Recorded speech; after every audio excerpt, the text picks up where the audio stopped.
Ulan Experience Part 1. Yung ulan experience kong gagawin na to, iba kasi yon kay Ban.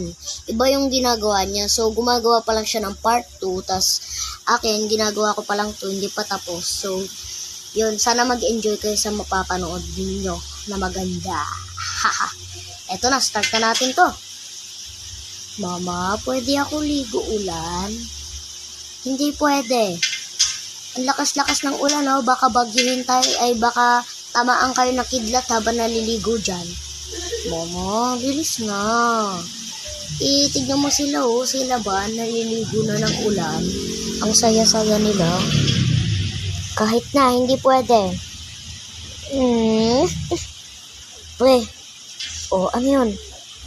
Ban, tulungan mo nga ako.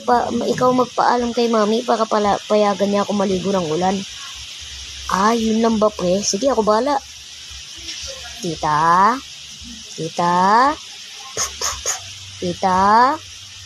Ano yon? Pwede po ba maligo si Shucks sa ulan? Sige, maligo na kayo doon. Hoy, Shucks! Magpalit ka ng damit. Maligo ka na doon. Bilis! Yes! A bigger yes. Siyempre, di mawawala yung mga paunahan ng mga tsinelas. O, taka, game na ba kayo? O, sige, start.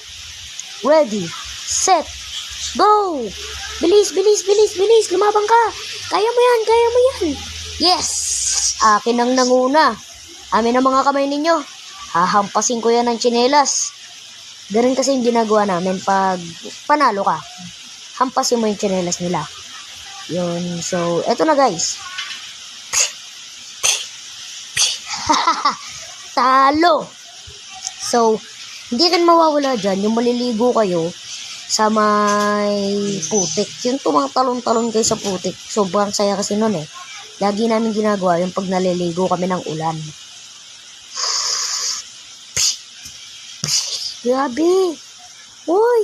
Talsikan talaga yung mga putik pag kami yung naglalaro. Minsan, tumatalsik pa sa mga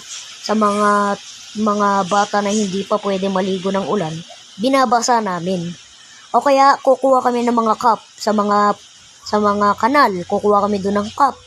Tapos biglang babasain namin sila. Basaan yung mangyayari.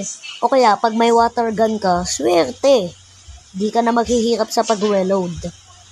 So, yun lang guys. Gagawin ko pa ito ng part 2 kung kaya ko pa. Ang hirap kasi mag-drawing na madami. So, yun lang, mag-subscribe kayo. Bye-bye!